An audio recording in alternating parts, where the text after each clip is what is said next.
Mari kita tenang dan kita berdoa dengan pimpinan Roh Kudus. Kita berdoa. Tuhan yang Maha Kuasa, Engkau telah memberi firman-Mu menjadi pelita bagi kaki kami dan terang bagi jalan-jalan kami. Berilah oleh Roh Kudus telinga kami mendengarkan dan hati kami rindu akan kebenaran firman. Berilah firman-Mu menjadi kesukaan bagi kami, agar kami bertumbuh dalam kasih setia-Mu dan mengenal Engkau sebagai Tuhan dan Juru Selamat kami. Amin. Nehemia pasal 1 ayatnya yang pertama sampai ayatnya yang ke-11. Saya bacakan untuk kita sekalian demikian bunyinya.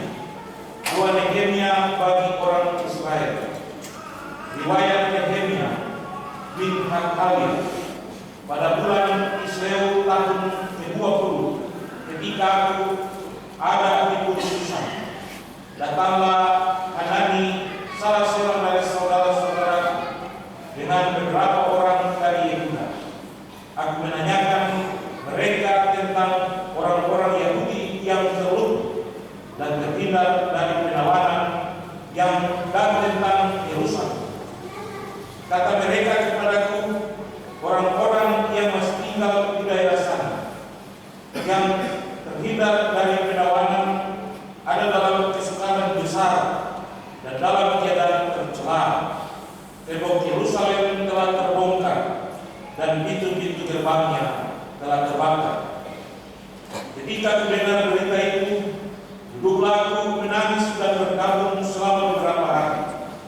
Aku berpuasa dan berdoa ke hadirat Allah semesta langit. Kataku, ya Tuhan Allah semesta langit, Allah yang maha besar dan dahsyat, yang berpegang pada perjanjian dan kasih setia terhadap orang yang kasih kepadanya dan tetap mengikuti perintah-perintahnya. Berilah telingamu dan bukalah matamu dan dengarkanlah doa hamba-Mu yang sekarang panjatkan kehadiran siang dan malam bagi orang Israel. Hamba-hamba-Mu dengan mengaku segala dosa yang kami orang Israel telah melakukan terhadap-Mu. Juga aku dan kaum keluarga telah berbuat dosa. Kami telah sangat bersalah terhadap-Mu dan tidak mengikuti perintah-perintah, ketetapan-ketetapan dan peraturan-peraturan yang telah Kau perintahkan kepada Musa hamba-Mu. Ingatlah akan firman yang Kau pesan kepada Musa hamba-Mu itu, yakin bila kamu berubah setia, kamu akan mencerai-beraikan di antara bangsa-bangsa. Tetapi bila kamu berbalik kepadaku dan tetap mengikuti perintah-perintah serta melakukannya, maka sekalipun orang-orang buanganmu ada di ujung langit, akan kukumpulkan mereka kembali dan kubawa ke tempat yang telah kupilih untuk membuat nama diam di sana. Bukankah mereka ini hamba-hamba-Mu dan umat-Mu yang telah Kau bebaskan dengan kekuatan yang besar dan dengan tangan yang kuat? Ya Tuhan, berilah telinga kepada doa hamba-Mu ini dan kepada doa hamba-hamba-Mu yang rela takut akan nama-Mu. Dan biarlah hamba-Mu berhasil hadir dan mendapat belas kasihan dari orang ini. Ketika itu aku ini juru minum raja. Demikian firman Tuhan yang berbahagia. Kita semua yang mendengarkan firman Tuhan dan melaksanakannya di dalam hidup kita hari lepas. Ada waktunya di pagi hari yang cerah, indahnya di pagi yang indah ini Tuhan. Bapakku selalu berjalan dengan kami, ya Tuhan. Ampunilah kami dosa ini.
tanggung jawab yang akan dilakukan oleh kita semua sebagai orang-orang percaya.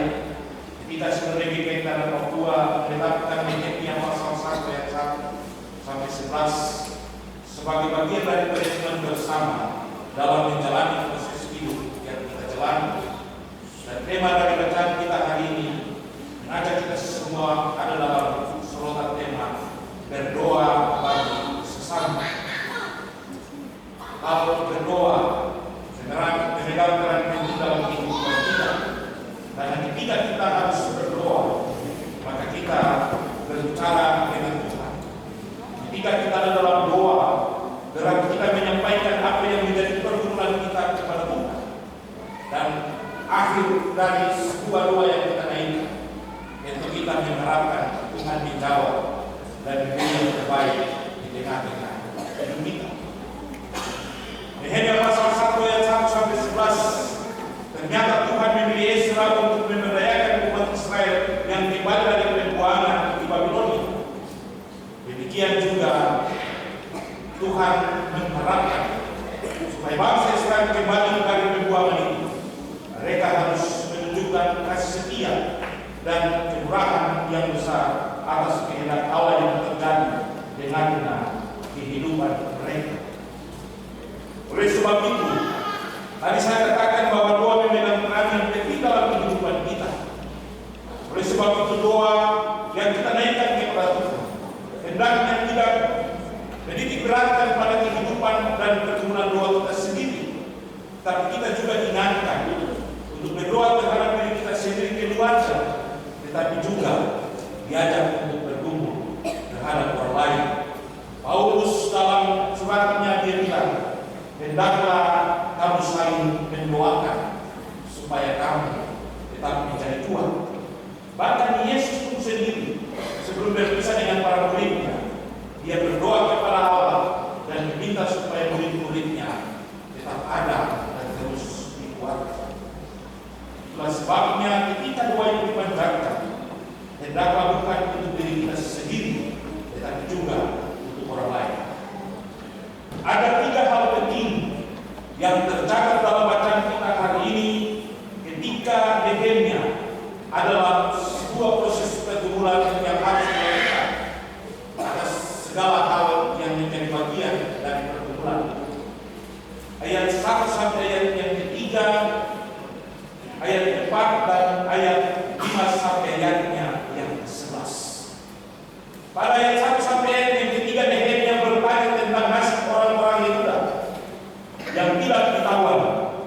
Di mana ayat 1, cerita ini mengisahkan tentang Nehemia bin Hakaliah yang mempertanyakan tentang kondisi dan kehidupan orang-orang Israel ketika mereka ada dan mereka hidup. Di mana dalam bagian ini ketika mendengar berita ini, ada sebuah rasa simpati, ada sebuah rasa hal yang harus yang membakar hati Nehemia untuk mengambil tindakan dan perbuatan yang harus dikerjakan dalam memikirkan bangsa Israel.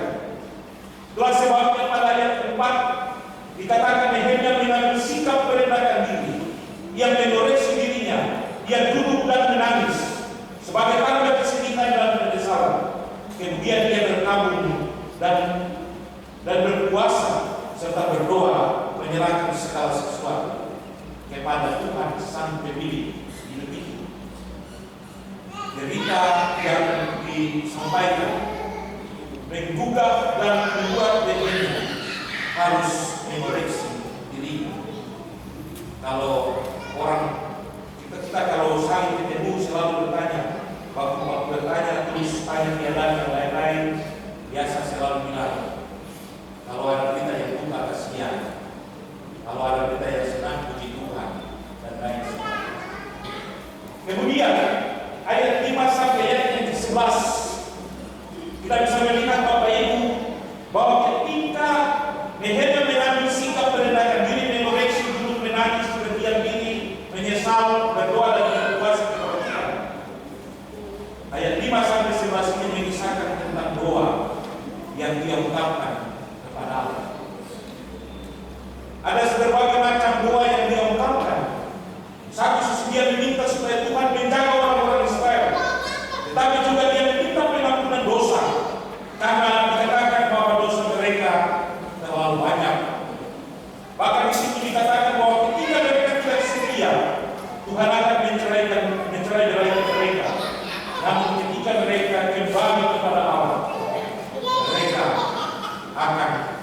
dimaksudkan atau mereka akan dikuatkan dan diberkati. Bahkan dia mengingatkan orang-orang Israel dalam doanya itu bahwa ia mengajak dan meminta supaya Tuhan tak memberkati mereka walaupun mereka melewatkan apa yang telah menjadi peraturan dan perintah-perintah Allah serta ketetapan-ketetapan Allah yang disampaikan melalui Nabi Musa. Dan hal itulah yang membuat Nehemia tetap ada dan menunjukkan rasa simpatinya kepada orang Israel untuk mengharapkan hormat dan kasih setia Allah di tengah-tengah mereka. Sebab waktu itu dia belum dipanggil sebagai seorang nabi, tapi dia ditunjuk sebagai seorang juru raja atas pergumulan dan tanggung jawab yang harus dia lakukan kepada raja. Tapi rasa simpati dan empati kepada bangsa Israel sebagai bangsa yang adalah bagian dari keluarganya, dia ada dan memiliki tanggung jawab yang besar untuk mengingatkan mereka. Itulah sebabnya bagi Nehemia doa merupakan hal yang sangat penting untuk memberi pengharapan bagi orang-orang yang dikasihinya. Kalau ada yang sakit selalu bilang, mari pendeta tolong berdoa, atau bila di keluarga kita semua harus berdoa bergumul untuk keluarga yang ada menjalani kesakitan. Dari bacaan kita ini ada 3 hal pula yang menjadi dasar untuk bagaimana kita renungkan dan menjalani proses kehidupan yang kita jalani di hari-hari ini ke depan. Yang pertama, Bapak Ibu, sesungguhnya kita harus memiliki kepekaan untuk bergumul terhadap saudara-saudara kita yang ada dalam keadaan susah, menderita, dan menghadapi situasi yang sulit. Kita tidak hanya memikirkan diri kita sendiri, tapi juga kita harus memikirkan orang lain. Juga sebagai anak-anak Tuhan kita harus bergumul pada orang-orang yang tidak seiman. Kenapa? Karena Yesus dia bilang begini, aku datang bukan saja kepada mereka yang percaya kepada, tetapi juga kepada semua orang. Dan kita semua diajak untuk membuat semua orang bisa percaya kepada Tuhan. Kita ada dalam segala macam pergumulan dan kondisi kita, dan dalam segala kondisi itu kita hanya bergumul dan meminta pengharapan daripada Allah. Bagi Nehemia, dia tidak punya kekuatan. Bagi Nehemia, dia tidak punya segala macam peralatan yang bisa membuat orang-orang Israel ada dalam keimanan dan kehidupan yang baik. Dan dia ada iman, dia memiliki Tuhan yang berkuasa. Itulah sebabnya dalam doanya dia bilang ayat yang kelima, ya Tuhan Allah semesta Allah yang maha besar dan Allah yang dahsyat.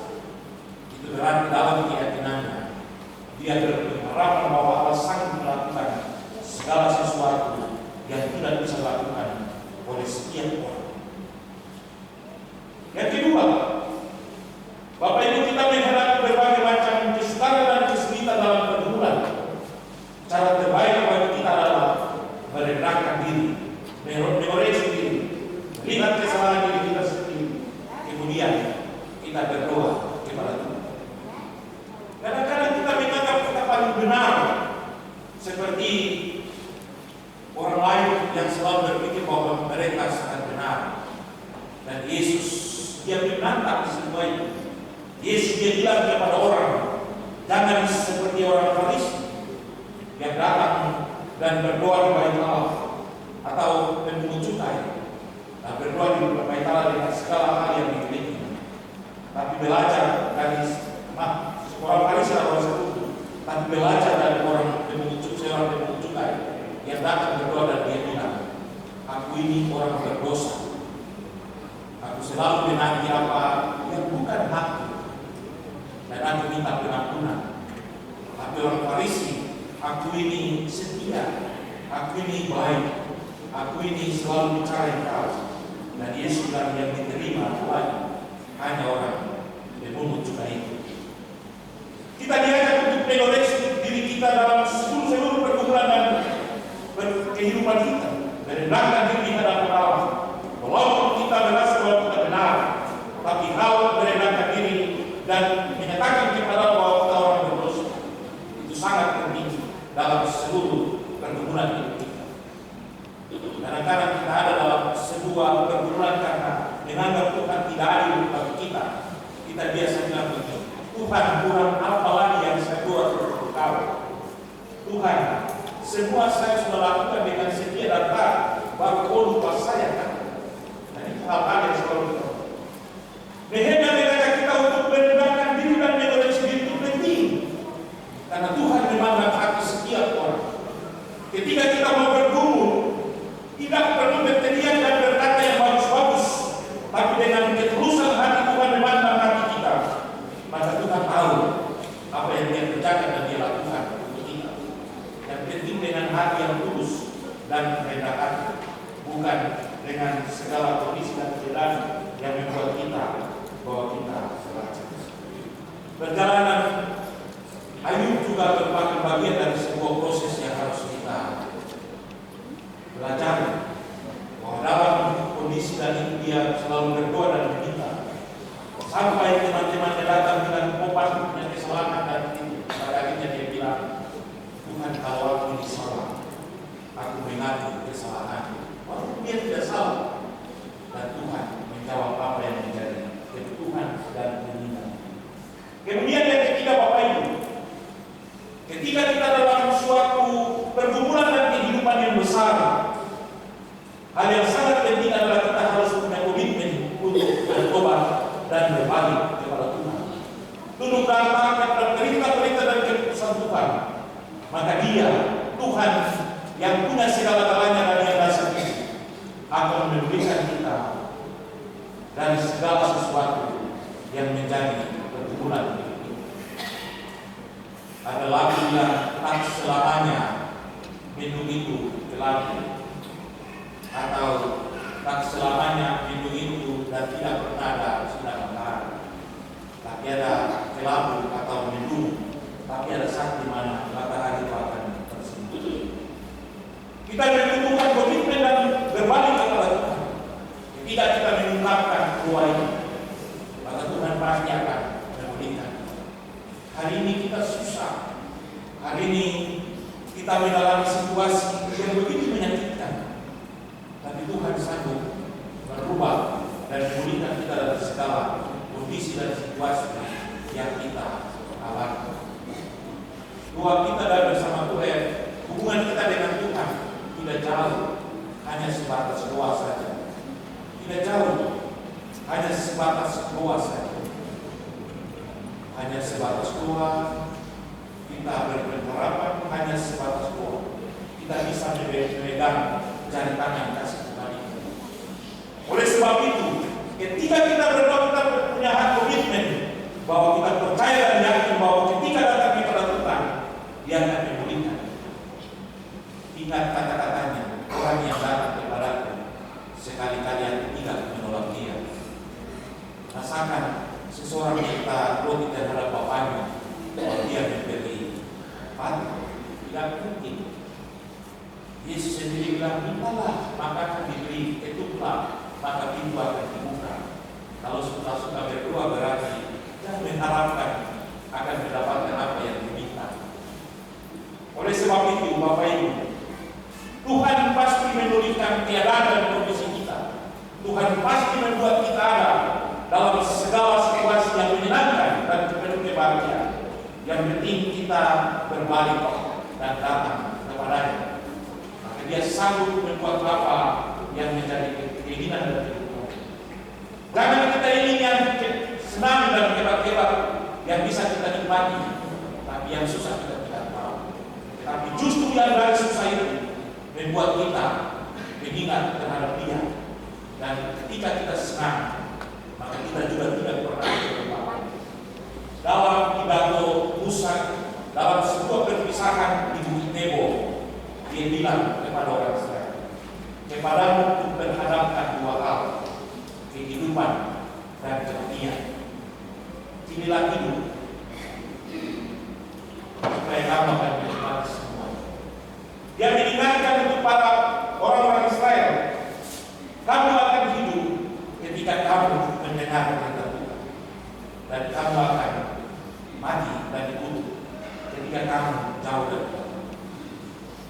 Ibu kalau sampai ke Israel di atas Bukit Tabor, pandang jauh di sana di daerah Yordania. Tadi di Yordania di atas di Bukit Tabor, pandang ke bawah itu daerahnya hijau. Nah, kalau gunung-gunung sampai ke bawah Israel itu ada batu-batu dan pasir, gunung-gunung batu dan pasir, dan hijau-hijau itulah yang dikatakan oleh Tuhan itu dengan air susu dan madu. Itu luar biasa, banyak hal yang kita lihat tidak masuk akal, tapi Tuhan benar-benar membuat apa yang menjadi perjanjian bagi bangsa Israel. Yang terakhir Bapak Ibu, pengakuan jujur dan sebuah pengakuan yang benar-benar tulus kepada Tuhan akan membuat kita mendapatkan apa yang kita inginkan. Sekarang kita mau berdoa dengan Tuhan. Ibarat saya dengan Bapak mandi hati. Ketika saya bergumul untuk apa yang menyampaikan kepada Bapak mandi hati atau Bapak Tuhan, saya bergumul dengan tulus dan dengan tulus dan jujur, pasti akan diterima. Kemudian tulus dan jujur, dan saya kasih apa yang menjadi. Dan hal itu akan membuat kita dengan Tuhan juga sama. Tuhan tahu hati kita. Tuhan, saya merindukan kasih setiamu dengan segala pergumulan dan saya hadapi karena saya lagi sakit. Padahal pikiran dan hati ada di tempat lain. Maka Tuhan kalau ibu sampai. Jadi ketika berdoa sampai cium-cium tangan juga Tuhan bilang kita hati juga ada di tempat lain. Seperti kata-kata Yesaya, bangsa yang satu ini mulutnya bicara Tuhan, tapi hatinya ada di tempat lain. Kita membutuhkan kejujuran dan ketulusan hati kita kepada Tuhan. Maka ketika ketulusan dan kejujuran itu kita sampaikan kepada Allah, mujizat itu pasti terjadi.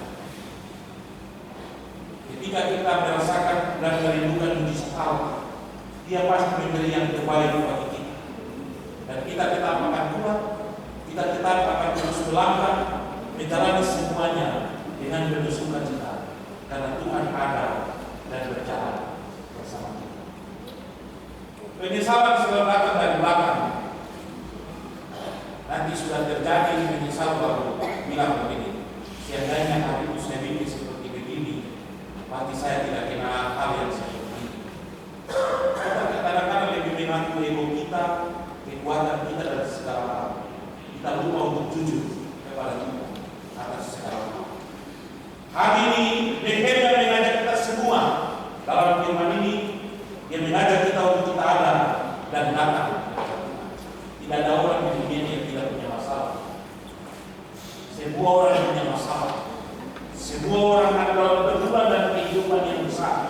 Tapi hari ini kita bilang, kita punya masalah, kita perlu berdoa. Tapi kalau kita berdoa, jangan kita bikin diri sendiri. Untuk itu kalau kita punya orang tua, kita punya orang yang kita kasih dia, tapi juga ada sahabat dan saudara. Jujur dan setia, maka Tuhan bilang, Dia akan memberi yang terbaik dan melakukan. Kemarin saya pimpin ibadah, lalu saya menyampaikan satu cerita. Seorang anak dia diberi kepercayaan oleh orang tuanya pergi sekolah, sekolahnya di Jawa. Ketika dia pergi dia setelah sekolah, tapi dia bermain-main di mataku, dia bilang, Bapak saya sudah di sarjana. Jadi Bapak semangat 4-5 minggu acara subuh yang besar-besar, acara makan besar, lalu semua penetraan berdua selesai. Bapak bilang, ya karena hari ini satu anak sudah jadi sarjana, saya bersyukur untuk doa makan satunya anak berdoa dalam bahasa Inggris. Jadi anak berdiri dia kelas, dia mau kelas A, dia pikir-pikir doa yang harus doa bahasa Inggris ini. Dia lihat atas kelana kalian apa ketika jadi langsung di hari kita berdoa. Semua tutup mata dan diangkat. Ruben dan Margaret. Dengan semangat bapaknya bilang doa yang padat, singkat dan sangat jelas. Dari semua bertepuk tangan dan semangat, makan semua selesai. Besoknya mendengar berita itu dan mereka sangat senang mendengar bahasa Inggris. Jadi saat pemuda jalan-jalan, mereka tanya, kakak, kalau pena bahasa Inggris apa dengan pen? Buku bahasa Inggris buku, pensil bahasa Inggris pensil. Sampailah mereka di lapangan bola kaki. Kebetulan ada kuda di situ, sementara makan rumput. Lalu anak-anak kakak kalau kuda makan rumput bahasa Inggrisnya apa? Karena dia pikir buku kan buku, pena kan pena, pen. Jadi ketika kuda makan rumput dia bilang, bekuk makrum. Bekuk makrum. Bapak Ibu, dalam situasi itu, kita bisa membayangkan kalau kita berhadapan dengan Tuhan, Tuhan terima kita atau tidak? Tuhan pasti geleng kepala dan membenci kita karena tindakan dan perbuatan kita. Untung kita punya Tuhan yang luar biasa. Seperti kata-kata Nehemia, dosa dan perbuatan kami begitu banyak, tapi Engkau penuh dengan kasih karunia dan anugerah yang besar. Sehingga dia bilang, orang yang datang kepadaku sekali-kali, aku tidak membantu. Menutup khotbahnya ada satu cerita lagi. Seorang pemuda pergi sekolah juga dengan pesan dari ayahnya. Pergi harus dekat dengan Tuhan. Yang kedua, jangan terkenal dengan situasi dan kondisi. Pulang kalau sudah berhasil, sebelum berhasil dengan Tuhan. Dia sampai di kota, ternyata dia terkenal dengan situasi, dia lupa Tuhan. Dia menjadi seorang pengedar narkotik yang luar biasa. Disegani, tiba-tiba dia ditangkap, masuk dalam penjara. Tinggal dalam penjara sendirian mencari sesuatu untuk mencari kesibukan tidak ada. Tapi ternyata di pintu penjara ada sebuah buku yang ini Alkitab tinggal di pintu penjara. Jadi setiap hari karena tidak ada kesibukan baca dari kejadian sampai waktu kembali dan ingat bahwa ternyata dia salah. Sekarang dia bebas dari penjara. Bapak pesan masih dia ingat tidak boleh kembali sebelum berhasil. Lalu dia tulis surat untuk bapaknya dengan jujur dan tulus. Bapak, ternyata saya anak yang berdosa. Saya melupakan Tuhan. Saya terkenal dengan dunia ini. Saya menjadi seorang pengedar narkotik dan saya ditangkap masuk penjara. Saya masih ingat Bapak bilang jangan pulang sebelum berhasil. Tapi saya sudah tidak bisa jadi apa-apa lagi. Saya ingin pulang. Kalau saya pulang, kebetulan di depan rumah ada pohon jambu. Bapak tolong, tapi Bapak punya baju satu saja. Saya percaya bahwa Bapak terima saya. Tapi kalau saya lewat tidak ada baju yang digantung, berarti Bapak tidak pernah. Bapak harus menganggap bahwa saya tidak ada lagi di dunia ini. Ketika dia pulang, kebetulan naik taksi lewat depan rumah dia ketemu dengan satu bilang, tolong kalau kau sampai di sini, kau lihat itu di bawah jambu itu ada saya di bawah pendapat yang satu gantung atau tidak karena itu kami berjanjian. Lalu jalan.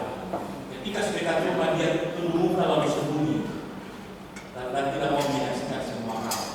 Jadi ketika mobil lewat, temannya bilang, sahabatku, jangan engkau takut. Bangun dan lihatlah. Bukan saja satu pakaian ayammu yang digantung, tapi mungkin semua pakaian ayammu yang digantung. Dan kamu lihat, dengan ipa dan gembira sambil menari dia berkata, kembalilah anakku, aku merindukan kedatangan. Tuhan Allah di surga merindukan kedatangan kita semua. Dan itu kita mau datang berdoa jujur kepadanya atas segala hal yang kita lakukan di tengah-tengah hidup ini. Maka dia akan bilang, marilah kepadaku hai kamu yang berdosa, aku akan memberi keregaan kepadamu. Tuhan memberkati kita. Firman ini menjadi semangat baru bagi kita.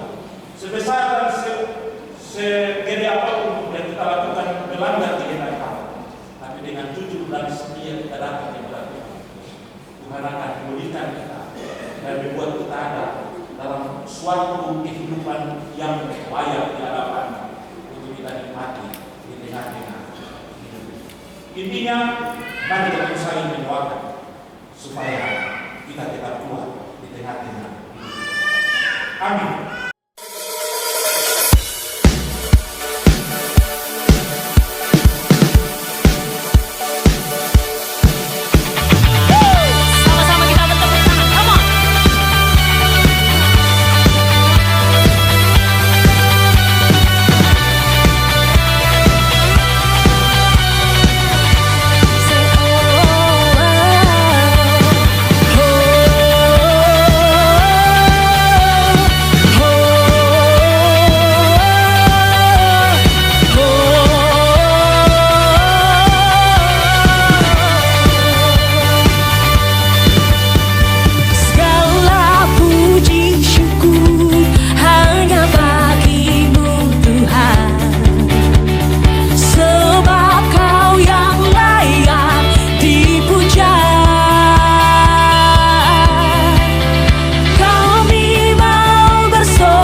suara